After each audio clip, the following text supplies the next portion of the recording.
Sledgehammer, Good vs Evil. By Victor Robinson II. Chapter 1, Final Destination. On June 28, 1989, Heather and Keith were on the road with their college friends Zoe, Sammy, Nancy, Mark, Pauli, Daryl, Brenda, and Pamela, and they left Alaska to go to attend EdgeFest in Barrie, Toronto in Canada. It's going to take them 3 days to make it to EdgeFest. Cameron and Rachel want to buy them a plane ticket, but they said they wanted the experience. Cameron has been working as fire control specialist with the National Guard and has gone back to creating new guns and tactical gear and start selling his weapons to the US Army, and the real reason he builds these weapons to be ready for what comes next. Cameron is also trying to start a family with Rachel, who is ready to have a baby, so this summer for them it's going to be their summer of love. The US government sent some men to talk to Cameron about working directly for the military as their own private manufacturer, and they offered him a lot of money, so he got a lot to think about. 2 days later the gang finally makes it inside Canada, but they are an hour away from their destination. The van is overheating and they have to pull over the car by an old abandoned hotel in the town of Spartan. Daryl says we just got to let his baby mean his van to cool down for a while. Mark and the beautiful Sammy decide to go explore the old hotel. Mark recalls the story about this abandoned hotel, which was called Amesbury Inn. It was a famous hotel where a lot famous musicians and actors and actress would visit, and it was rumored that Steve King got his idea for The Shining from this hotel, or was it Salem Lot? He couldn't remember, but 11 years ago a crazed Canadian rock star named Mickey Maguire was kicked out his rock group named The Rejects due to his drug-fueled rampages at concerts. So one night he tracked down his old bandmates to hotel and killed everyone that was here that night. 33 people died that night, but one survivor, Tammy Lee, Mickey's ex, who was now dating the drummer, which Mickey chops off his hands. Cops locked him in a mental hospital. It was rumored he had suffered a lot of torture from the doctor running the hospital, and 10 years later, during a rare real bad cyclone, a breakout of the asylum had taken place. 45 inmates had escaped, including Mickey, and the entire staff brutally murdered, and Dr. Alan Sheen, who tortured Mickey, was eaten and skinned alive in his office. Officer Doug Turner, who is now a detective, the man who arrested Mickey in the first place, has spent his entire career trying to find Mickey, but he came up short. Keith tells him, "Why did you tell that story to frighten the girls?" Mark says, "Keith, girls love it when you scare them. It makes them horny." Keith says, "Bullshit." Daryl is in the van singing along with the radio. Toy Soldiers by Marika is playing, and Brenda sneaks up on Daryl and scares the hell out of him, and Brenda asks Daryl, "Is your baby cool down now?" Daryl tries to start up the van and it starts smoking. Brenda says, "This has to get right. My parents are not coming to Canada to get me." Daryl says, "Don't worry, I get it working," and turns off the ignition and pops the hood and gets out of the van, and Brenda gets into the van. In the darkness behind the hotel, throwing body parts in the dumpster and turns his face to the light, is a scarred up face of Mickey Maguire, dresses in bloody clothes, which he stole from the people he has killed, who has been using the hotel as a place to party and have premarital sex. And when Mickey escaped the asylum, this is where he being living and killing anyone who has come to his new home. Mickey was tortured by the doctors by the asylum and is more crazy than ever. Mickey has hidden all his victims from the last few months inside the abandoned rooms of this hotel, which Pauli and Pamela are finding out right at this moment, while they are having sex in a room which has a few bodies buried under the bed. Mickey was throwing away body parts of victims he had been eating off the last few days. Mickey sees Daryl dealing with the van, and also sees Brenda inside the van playing with the radio, and the radio starts playing Good and Enough by Cyndi Lauper. Mickey grabs a bloody werewolf mask which was attached to a severed head and puts it on and grabs a bloody red hatchet and walks towards the van. Brenda cranks up the volume. It's smoking really bad and Mickey hits Daryl in the back with the hatchet and Mickey grabs Daryl's head and pushes his head on the overheated engine, burning his face, and Mickey is crushing his skull into the engine and slams the hood on top of Daryl until his head busts open and his brains and blood spills over the interior of the car, which the car catches on fire and Brenda sees and the fire and jumps out the car and she sees Daryl's body on fire. And she runs towards the entrance of the hotel. And Mickey is standing in front of it with the hatchet.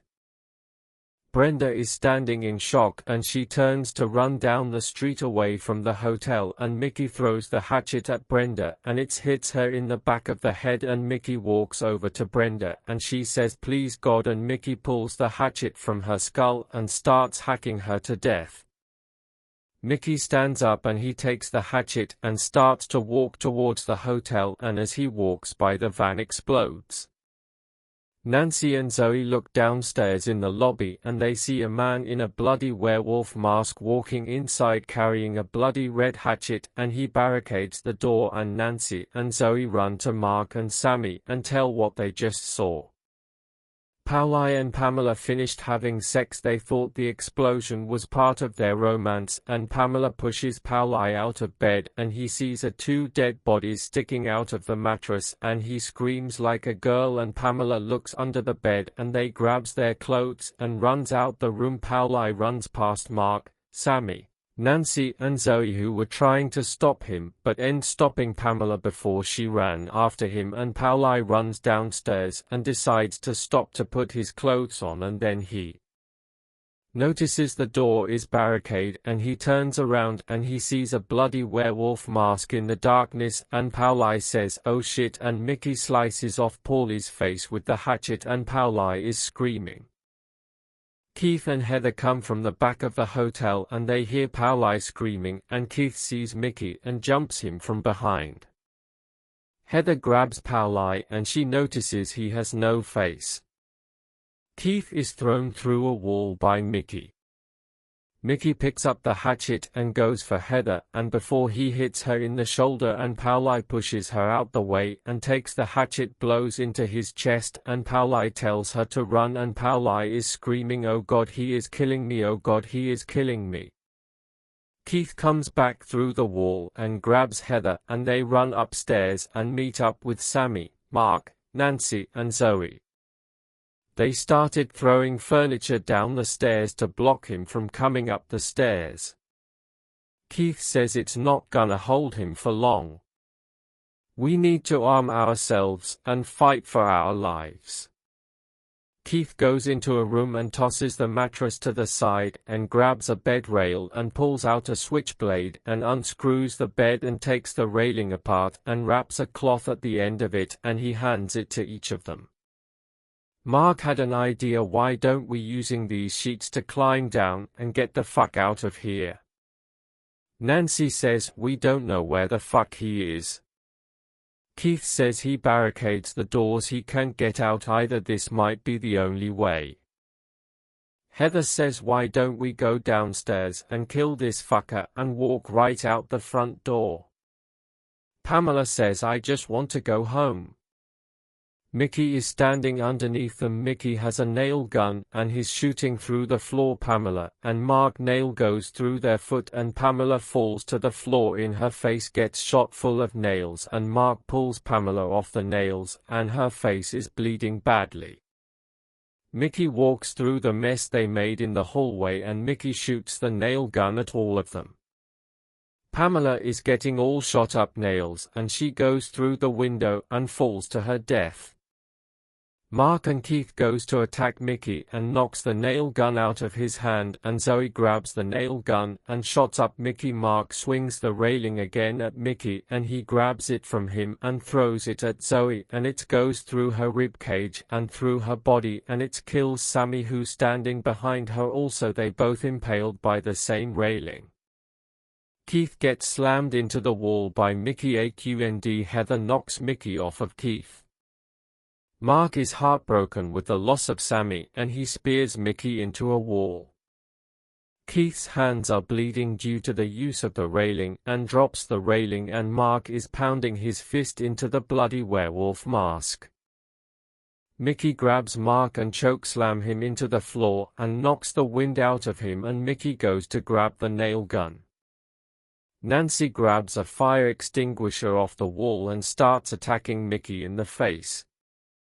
Nancy notices the fire extinguisher and she sits it on the floor and rips off her shirt and ties around the railing and lights it on fire, and then Nancy breaks the valve and lights it on fire, and the fire extinguisher shoots at Mickey, and Mickey sees the fire extinguisher coming at him and he dodges it, and it hits Mark and it takes Mark out the window and crushing his rib cages, and he falls to his death.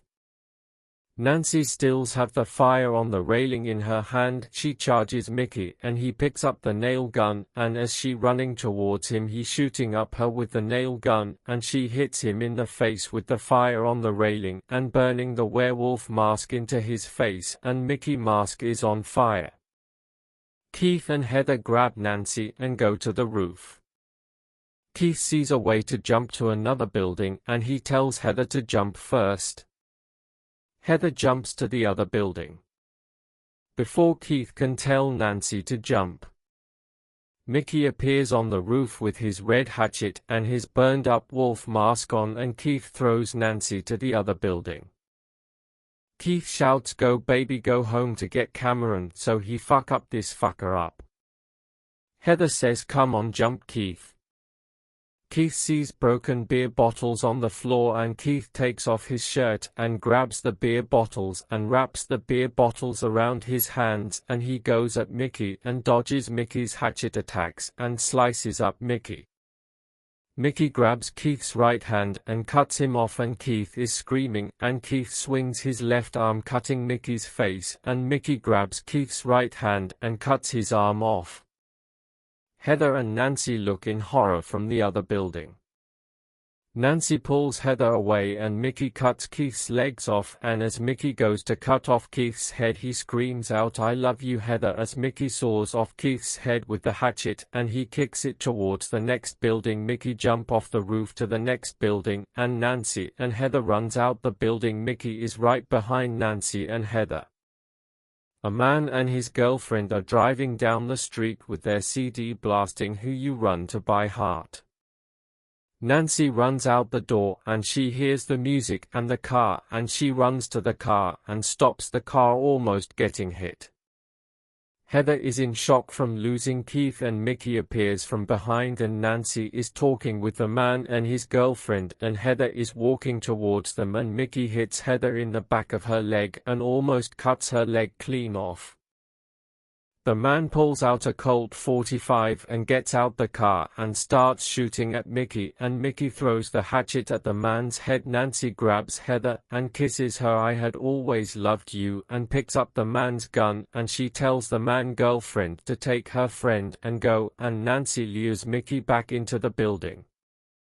The man's girlfriend puts Heather in the car and drives off. Gunshots are coming from the inside of the building. Toy soldiers are playing on the radio as the man's girlfriend and Heather drive away. Nancy ran out of bullets and picked up a 2x4 and swung at him, and he broke the 2x4 and jams it down her throat and rips her head apart. Heather arrives at the hospital and the man's girlfriend, whose name is Catherine, talks to the police who are at the hospital and bumps into Detective Doug Turner, who was at the hospital handling another case, and overhears her conversation about what happened tonight. Officers respond to the hotel and the construction building next door. Detective Turner shows up and pulls out his shotgun and his partner Detective Dewey Parker, and they bust down the barricade door and they find Paulie's body. Officers go inside the construction building and they find Mickey eating pieces of Nancy's breasts and with their flashlights on him, and Mickey grabs his hatchet and starts slicing up the officers and cuts one head off, and one officer is blasting away at Mickey and he is still coming towards him. Detectives Turner and Parker see Mickey's carnage all over the hotel and the body parts of Keith. Turner runs downstairs to call back up and sees Mickey standing in the doorway with the badges of cops he killed, and Turner uploads his shotgun on Mickey and Mickey goes down. Parker comes downstairs and he says what the hell is going on, and Turner says call the boss and tell him I just killed Mickey fucking Maguire. Chapter 2. Reaper's Heather is sleeping peacefully after being worked on by the staff. Her leg was hanging on by a thread and save it, and Captain Ken Reynolds calls Rachel, who screams and drop the phone, and Cameron, who working on a new weapon he just built, and he hears Rachel screaming in the kitchen and he goes to her and she tells him everything, and they change their clothes and she jumps in his arms. He flies her to Canada. Cameron and Rachel walk through the hospital and they go to the front desk and ask for the room Heather Valentine, and they go to the room and they see her leg is wrapped with screws in it, and Rachel goes to her bedside and Cameron is standing by the door with tears in his eyes and is upset. Detectives Turner and Parker are surveying the hotel and finding bodies all over it. The death toll is up 35. Officers search the dumpsters and the back of the hotel, which is full of body parts. Captain Ken Reynolds shows up at the crime scene right at the time he gets to see Mickey Maguire with a burnt werewolf mask on his face being zipped up in a body bag put in the back of the corner van and is taken to the hospital. Detective Parker walks up to the captain and tells what they have discovered, and he sees Detective Turner and waves him over to him, tells him to go to the hospital to question the Valentine girl to get a full story on how things went down on this night. Heather wakes up screaming out Keith, and Rachel is holding her hand, and once she sees Cameron's face standing by the door she calms down and Rachel jumps in the bed to comfort her again. Detective Turner walks in the room and asks Heather what happened on this night, and the song Toy Soldiers by Marika is playing during a montage of what happened tonight in Heather's head. Detective Turner tells she got nothing to worry about, that Mickey is dead as a doorknob. Heather turns to Cameron and tells him we fought him with everything we had and it was enough, and the man whose girlfriend brought me here shot him and he didn't even flinch, and she says, Cameron, I won't feel safe until you see for yourself he is dead. Detective Turner says, I shot him with 10 shotgun shells. Mickey Maguire is fucking dead. Mickey's body is laid out on the autopsy table and fade to black, and Mickey appears in a nightclub without wearing a burnt man and face is normal, sitting at a red table, and a beautiful woman on stage singing, and a man is on the other side of the table staring at Mickey. The man says, you probably wondering where you are at the moment. Your body is laid on a table and your soul is here with me. Mickey says, this is hell. The man says no. This is like a nice intermission between movies. Maybe you go to hell or maybe you stay here for all eternity. Well, we know for certain you definitely not going to heaven. You killed a lot of fucking people, and the way you did it with such passion. Mickey says, why am I not in hell now? The man says, I want to offer you a job. A man with your talents deserves to be a reaper. Not the Grim Reaper, but a reaper walks the earth and kills whatever and whoever you want to. Reapers are necessary in life due to the fact the world is overpopulated, so this job is a very important job. Just think of it as tending the herd. There are many reapers on earth hiding in different states, and their ghost stories are spread state to state. Every town has a reaper legend. Crystal Lake, Ohio has theirs, Springwood, Illinois has theirs, Hackensack, New Jersey has theirs. I was a reaper myself, and in order to get this job you have to be a killer before you die. The world has a lot of killers and they will be going to hell. No job for them because there is nothing special in them. There is one I would love to make a reaper, but he hasn't killed anyone in 12 years, locked away like a caged animal with all that pure aggression. But anyway, do you want the job, Mickey? Mickey says, I wasn't always like this. I had a life. I had a woman. The man interrupts him. You were betrayed by that woman and your only friends kicked you out of your group. The group you had created and the songs you had written, and you made them famous. You could have left them many times and became a solo act, but you were loyal, and I know you tried to kill yourself, but I saved you from that thought. I whispered in your ear to kill them, and you were highly motivated, and on that night you exceeded my expectations and you made your friends pay. You also took a detour and killed the hotel guests and staff. Mickey says, I never intended for that, but I was in killer mode. I couldn't turn it off, and it felt so good to take a life and to hear their screams, and they are begging for their lives, and once they are dead you can do anything to their bodies. The man says, do you accept the job? And Mickey says, your soul belongs to me. You answered me and me alone, and to finalize you working for me. You must kill your precious Tammy Lee. She is your only weakness. After you kill her you will truly be unstoppable. One more thing, I have one rule which the asshole in Springwood and the mongoloid in Crystal Lake didn't heed. When I come for you and tell you to lay down your hatchet and stop killing, you stop. If you don't, I will stop you and you go to hell for all eternity. Mickey says, who are you? My name is Wade Manchester, King of the Reapers and King of Purgatory. The coroner walks in the room to perform his autopsy, and he walks to Mickey and grabs a scalpel and goes to cut the burned mask off his face. It's melted on and the light started flickering. The hospital goes dark and the lights come back on, and Mickey grabs the coroner by the throat and slams down on the autopsy table and takes the scalpel and jams inside his face and starts craving his face off and starts screaming. And drops the scalpel and grabs the bone saw and starts sawing inside his face throughout his head. Security guards busts through and sees Mickey standing with the bloody bone saw in his hand, and they retreat and get out their walkie-talkies.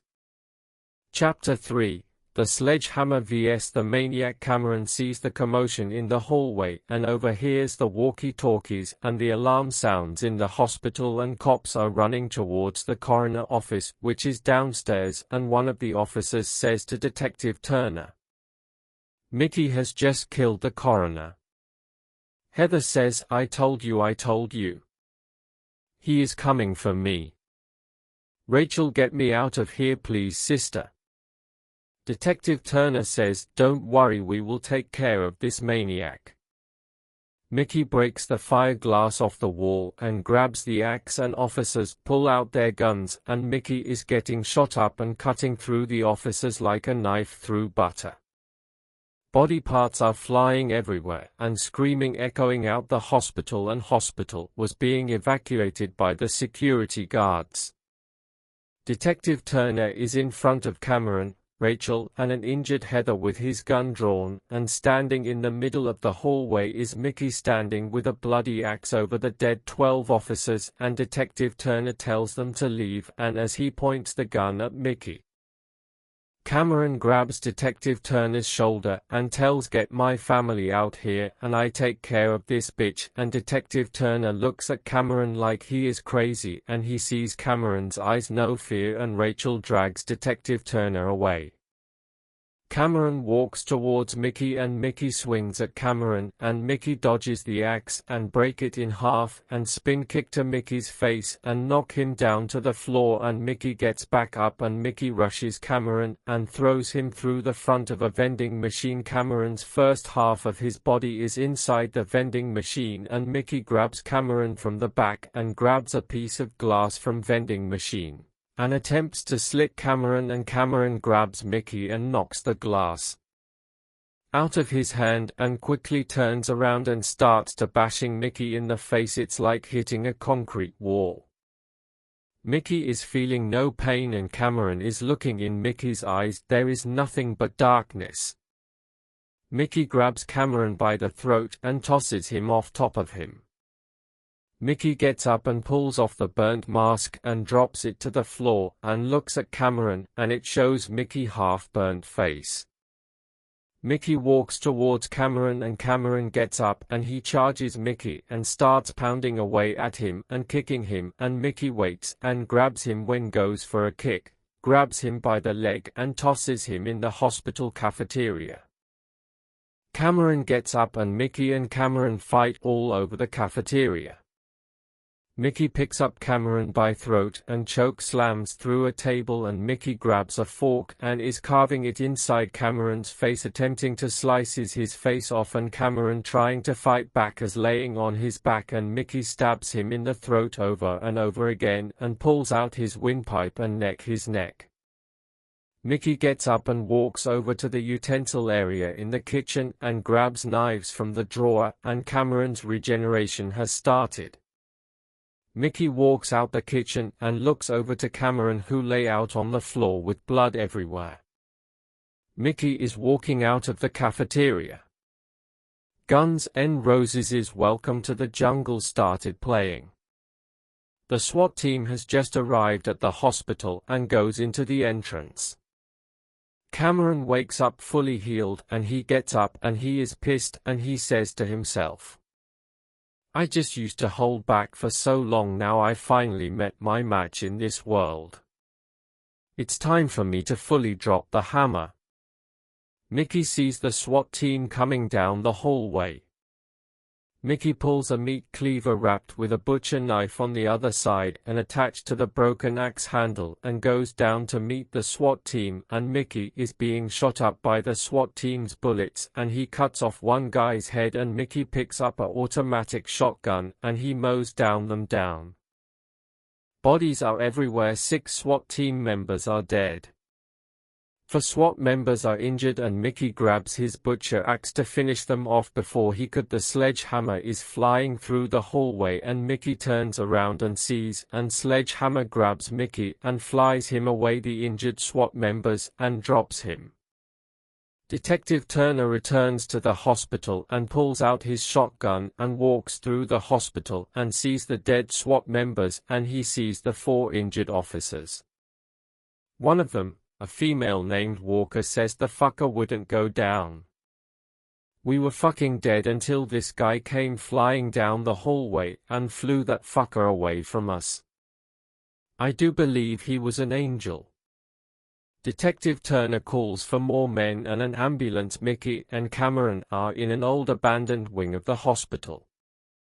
Mickey pulls out a large butcher knife and Cameron is hitting with his full strength. Every hit to Mickey is critical, breaking bones with every hit. Mickey is slicing up Cameron while Cameron is hitting him at the same time. Mickey is jammed the knife inside Cameron over and over again, and Cameron backs off, and Mickey pulls out another knife and stabs him in the chest and pulls out another knife, and Cameron has 3 knives stuck in his body, and Mickey grabs Cameron by the throat and slams him to the wall and pulls a pipe out of a wall and stabs through Cameron's rib cage through the wall. Cameron is hanging on the wall. Mickey stares at him and decides to pull out another pipe out the wall and attempt to throw it through his skull. Cameron grabs the pipe as he throws it to him and throws it back at Mickey, going inside his shoulder. Cameron breaks the pipe in half that is sticking through his rib cage and pulls out the knives out of his body and screams in pain. Cameron is in pain but is focused on Mickey, who is standing in front of a window, and Cameron spears him out the window and he falls 6 stories and falls through an ambulance coming in the hospital. Mickey grabs a needle and stabs the paramedics to death and drives off. Detective Turner is standing with the injured officers and he sees the ambulance drive away. Cameron tries to fly, but he has recovered from his wounds yet, and he sees Mickey drive away in the dark of night. Cameron gets in the elevator and makes it to Detective Turner, who couldn't believe that Cameron is still alive and has fully healed. Cameron asks where is his family, and he gets a police escort to his family who is at another hospital, and Cameron walks into Heather's room and Rachel sees him and kisses him. She has been worried about him and Heather is happy that he is still alive, but she asks him is he is dead, and Cameron looks at him and says no, the fucker still alive, and Heather says am I still in danger? Chapter 4, The Rise of G.A.M. 3 months later. Cameron narrating. I've been suffering from PTSD from fighting Mickey Maguire. Dreaming of being stabbed over and over again. The ghosts of Mickey's victims have been visiting me and wanting their revenge. I have never been affected like this before. Heather has been getting well but hasn't left the house since she came home from the hospital. Heather has been suffering from survivor's remorse. Rachel has put her career on hold to take care of her. 2 weeks after Canada massacre, I had started making more weapons for the government and has agreed to being the primary weapons manufacturer for the military, and they are offering me $2.4 million contract, which I started my own company which has also a scientific and medical side of which Rachel has partnered with Met held up side of things. Things started moving fast and I had called up Brandon Madsen aka the Death Fighter, who became good friends after I saved his sister Justine from the Conjurer and the Acid Man. I hired him to find Mickey Maguire. It's hard to believe that was 3 months ago. Now I am the biggest weapons manufacturer and medical researcher, and we actually moved to California to make it the home base. Heather has moved in with Justine and they shared an apartment together. She had finally gotten over her fear over Mickey. Brandon's private investigations firm has been top-notch tracking missing children and dealing with paranormal and supernatural beings with the help of his wife Mia, who has been using her witchcraft to aid the investigations. Brandon did the same thing I did. He left Alaska and came to Los Angeles just like I did. I decided to merge his investigations with my company called Guns, Ammos, Medical and Investigations aka G.A.M.I. I've been building my personal suit of armor. It's kinda the Batman suit, without the horns, and red and black with a logo of the Sledgehammer built in the middle of it. Bulletproof, knife-proof etc. with a built-in retractable blade and laser and a sledgehammer. If I go up against Mickey again, I am not taking any chances. I made Brandon some tactical gear and a powerful weapon, a .475 Wildy Magnum modified, and Brandon calls it the Wishmaker. Brandon had some friends who had started a vampire hunters group called Slayers that is backed by the Vatican Church, which I have sold my weapons and armor to, and also supplies weapons to a lone vampire hunter named Whistler who sought Brandon out after hearing stories about the guy who took on a nest of vampires and in Texas single-handed. I was content with myself. I am making Tony Stark money. It's crazy that I had to go to another universe to live a life worth living.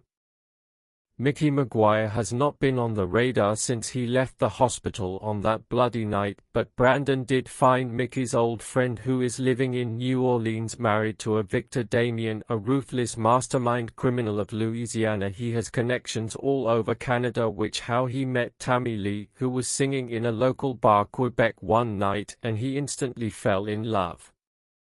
Victor is dubbed the King of New Orleans.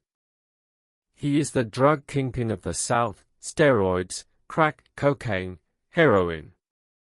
He has half the police force in his pocket and he owns the prison. Some cops tried to take him down and came close, but one cop was taken out and his whole family murdered. No one dared to go up against him again. Brandon has connections everywhere thanks to him having made friends in the CIA and becoming the most spoken about legend in Vietnam history. Brandon has found out the reason Mickey has been dark for 3 months is he is waiting on Tammy Lee's birthday, which is in a few days. Brandon wanted to handle this matter himself, but I told him that this is something I must do myself. Before I left town, I wanted to enjoy a nice date with Rachel on her birthday at her favorite place in the world, Burger King. Yes, that Burger King. Then we would go to a night of dancing and enjoy a night of lovemaking, and I tell her I love her. Then I will leave in the morning with my suit on the company's private jet, and now it's time to leave the husband and the lover behind. Now it's time to get serious. Brandon and MIA are holding down the fort in LA while I handle Mickey Maguire and possibly Victor Damien in New Orleans.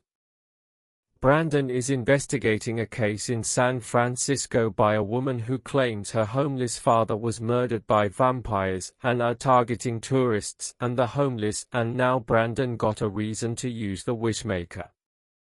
I had dealt with a few vampires in my other world, but they were easier prey than dealing with this motherfucker Mickey Maguire. Hopefully I can finally defeat him and end his reign of terror. I must kill him or die trying, because I can allow him to kill any more innocent people and give Heather peace of mind, and failure is not an option. Chapter 5 No Mercy. Cameron arrives in New Orleans dressed in a blue suit and sunglasses and checks into the New Rose Hotel, then to a nightclub owned by Victor Damien called Temptation. Cameron decided to pose as an arms dealer and in town to sell guns to Victor instead, warning him about Mickey. Cameron played that whole scenario out while he was at the hotel. It would have ended. Victor and Cameron would have torn New Orleans apart fighting each other, and Mickey would have walked right into a defenseless Tammy Lee. Victor doesn't like outsiders unless you are a tourist bringing money in this town. Also, Cameron knew he needed something to keep him in New Orleans for a couple of days. Cameron is sitting in the nightclub making his presence known. Victor is watching the nightclub from his office and he notices Cameron, and he sends one of his waitresses named Alexa to Cameron to figure out who he is.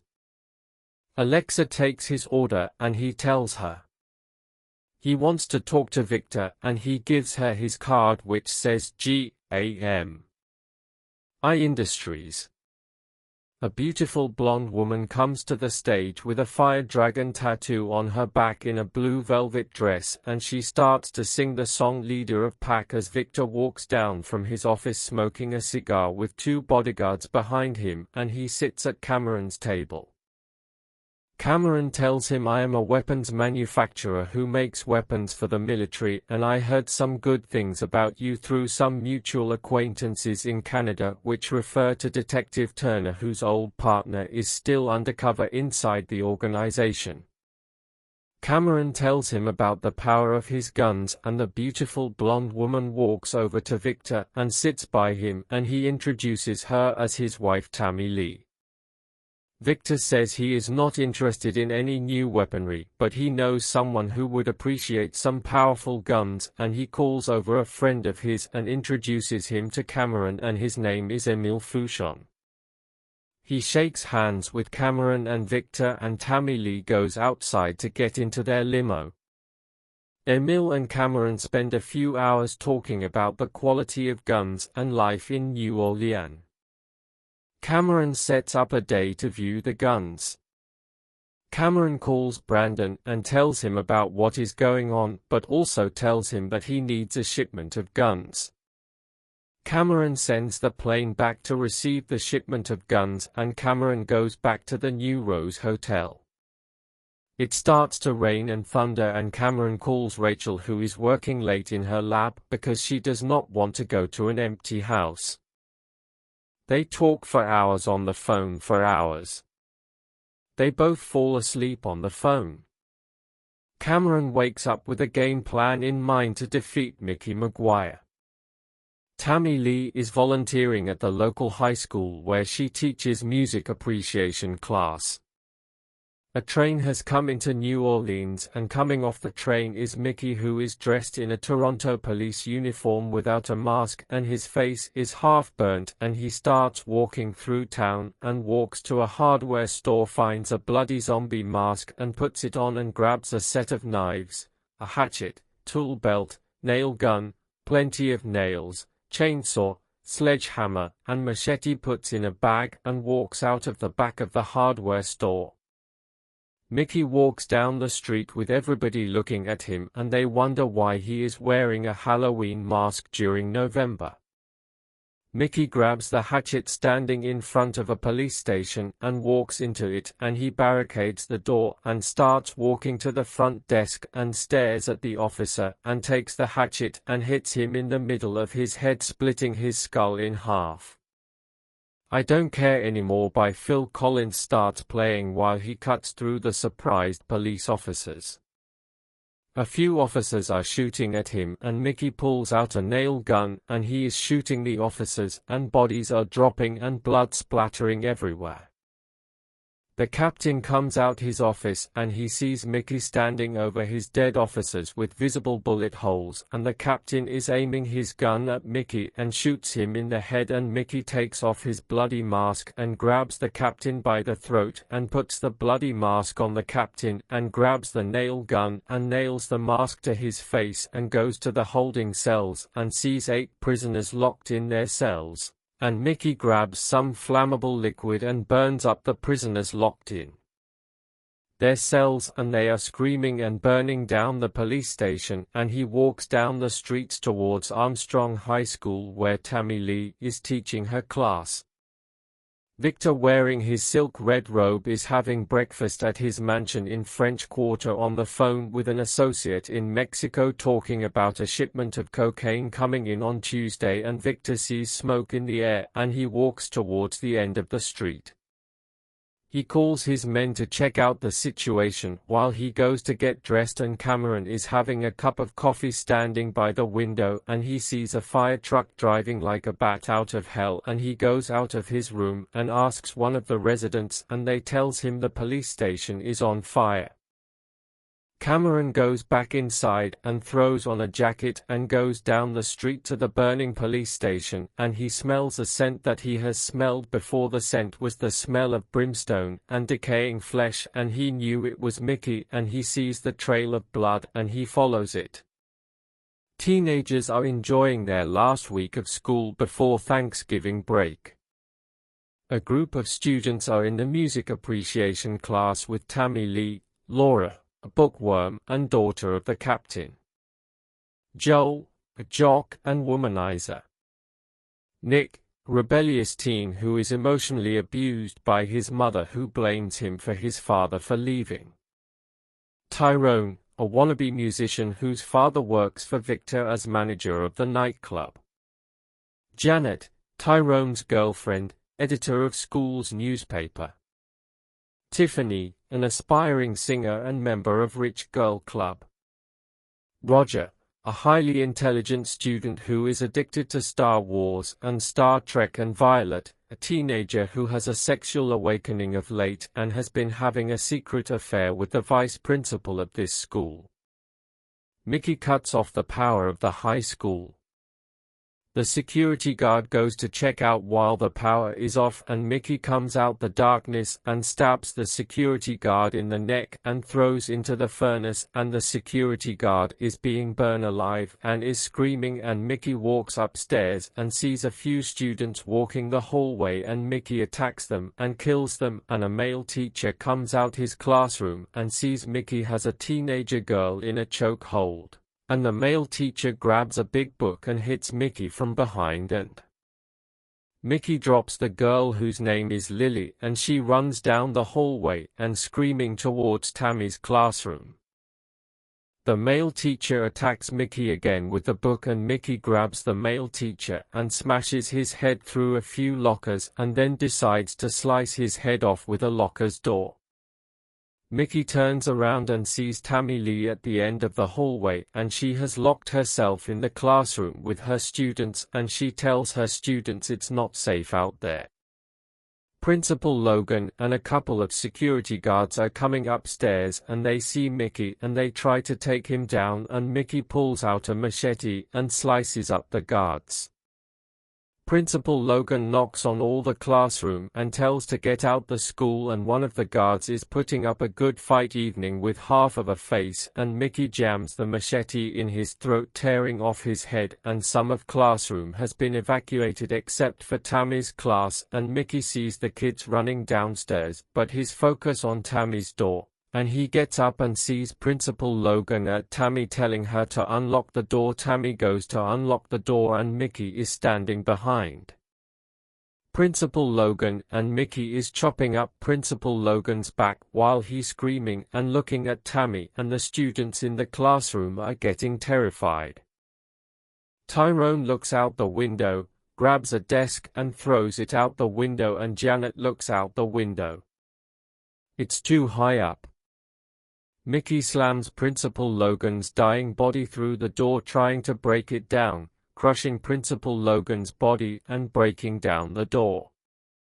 Tammy stands in front of her students saying, "It's me you want, leave my kids alone," and Nick pushes Tammy down and attacks Mickey with a switchblade and is stabbing Mickey in the chest, and Joel football tackles Mickey to the floor.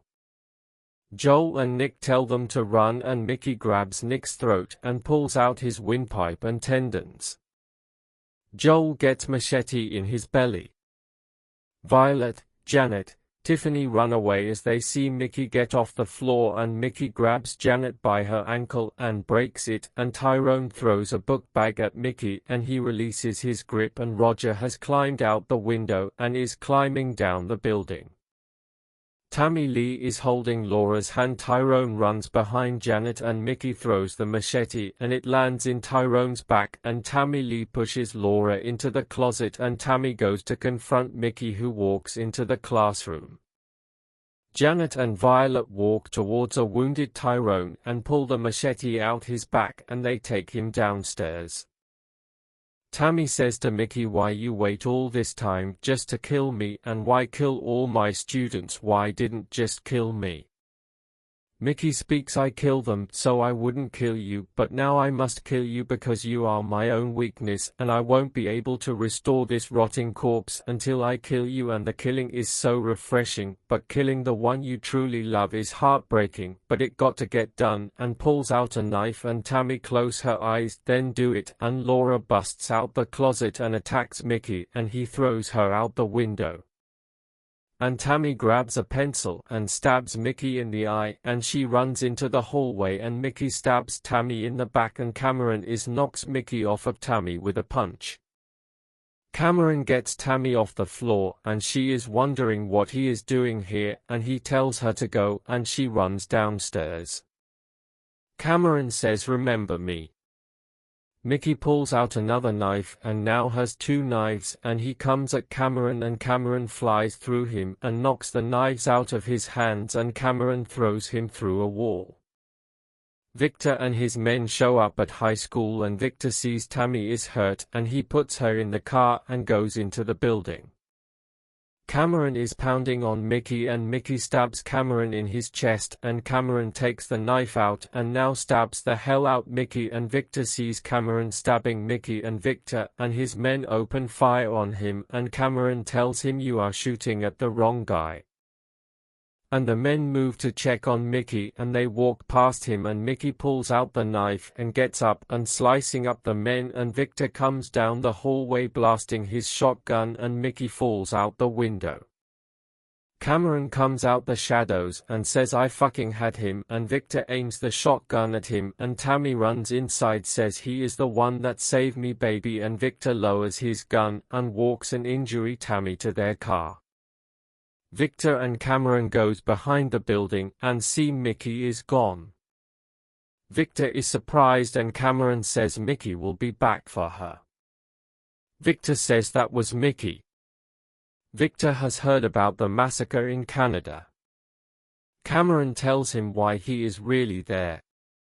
Mickey is in a gas station bathroom cleaning himself and staring himself in the mirror, and he pulls out his bag and he starts applying makeup on his face and patching up the holes in his body. Victor decides to shut down his nightclub to arm his men and get ready for Mickey. Cameron in his hotel room getting his tactical suit ready and puts on his sledgehammer mask and opens up his closet and pulls out a duffel bag and goes into a building behind Victor's nightclub, and it turns out to be an old slaughterhouse, and starts to set up a trap for Mickey. Cameron lays a chainsaw on the table and pulls out a jugs of acid and a box of lye and cement. Victor has Tammy Lee inside his office and he kisses her and tells her everything is going to be okay, and the power goes out in the nightclub and backup lights come on and Mickey appears in the middle of the club with a hatchet and he starts mauling Victor's men. Victor cocks his double-barrel shotgun and tells Tammy Lee to lock the door. Victor starts walking down the dark steps towards Mickey, who had hacked his men to death, but Victor had set up his own trap and more Victor's men come out in the middle of the room armed with automatic weapons and Victor says, "Gun this fucker down."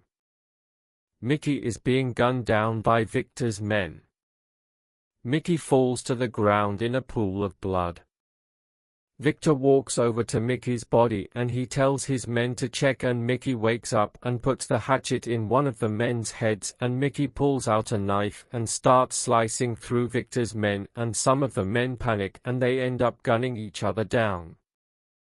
Victor is completely shocked and upset at the same time. He back up the stairway with his shotgun pointing at Mickey, and Victor turns around and sees Tammy Lee staring at him and he mouths to her, "I love you, Tammy Lee," and he turns his attention towards Mickey and unloads his double-barrel shotgun and putting big holes inside of him, and Victor drops the gun and pulls out his big knife and Victor says, "I kill you with my bare hands," and Victor runs towards Mickey and kicks him to the wall and starts slicing up Mickey.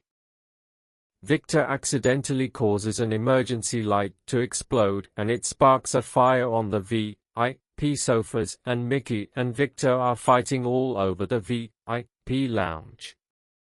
Victor grabs Mickey by the throat and tries to stab Mickey in the throat, and Mickey breaks Victor's wrist and takes Victor's big knife and jams it underneath his chin through his mouth and rips off the front part of his skull and throws his body on the fire. Mickey walks out the fire back to the stairwell, and Tammy sees Mickey standing with fire roaring behind him with Victor's face on the knife, and he throws Victor's face at the door. Mickey walks to the door and Tammy Lee disappears in the room. The sledgehammer appears dressed in his custom-made suit and flies through the door, knocking Mickey off the stairwell. The sledgehammer is standing face to face with Mickey and Mickey pulls out a machete and Sledgehammer has his retractable knife come out of his hand, and Mickey comes at Sledgehammer and they are swinging their blades. Sledgehammer dodges Mickey and then stabs the knife through Mickey's ribcage and breaks the knife inside him, and Mickey tries to stab Sledgehammer with the machete but no dice due to Sledgehammer's armor. Sledgehammer retracts his sledgehammer and he starts hammering on Mickey, breaking every bone in Mickey's body and knocks him across the room, and the fire is roaring and engulfing the nightclub. Mickey grabs Victor's big knife and still holding machete and starts slicing at Sledgehammer, and Sledgehammer flies through his slicing and grabs him, tossed him to the burning ceiling and slams him to the floor and hits him with the sledgehammer, bashing his head to the floor. Sledgehammer picks him up and starts bashing him again, and Mickey grabs Sledgehammer by the throat and Sledgehammer is laughing, and Sledgehammer grabs his hands off his neck and spin kick him to his head, knocking him down to the floor, and then Sledgehammer throws through the wall leading to the outside and Mickey falls 3 stories. Sledgehammer flies down to the floor and takes off his sledgehammer and sees Mickey walking into the abandoned slaughterhouse, and Sledgehammer says to himself, "Predictable," and walks to the slaughterhouse and takes off the armor and slowly walks into it. Sledgehammer is standing in the middle of the room and Mickey is behind him with the chainsaw, and Mickey goes to turn it on and it's on, then it explodes and blow off his hands, and Sledgehammer turns around and lifts Mickey off the floor and slams him on a meat hook, and it's inside his back and it's sliding down his decaying back, and Sledgehammer is sliding a tub full of lye and highly corrosive chemicals underneath Mickey. And Mickey says, "You can't shoot me, you can't stab me, you can't burn me. You can't kill me, and when I get off here I will fucking kill you and eat your fucking face." Sledgehammer says, "Mickey, you killed a lot of people and now your reign of terror has come to an end. You see in the tub under you, it is full of lye and chemicals I have created just for you. Yeah, you are right, you won't die because your body won't let you rest. So as the meat hook going through your spine, then you fall in this stuff will dissolve you in a pile of red liquid, and then I will pour your liquid into a grave and pour concrete on you."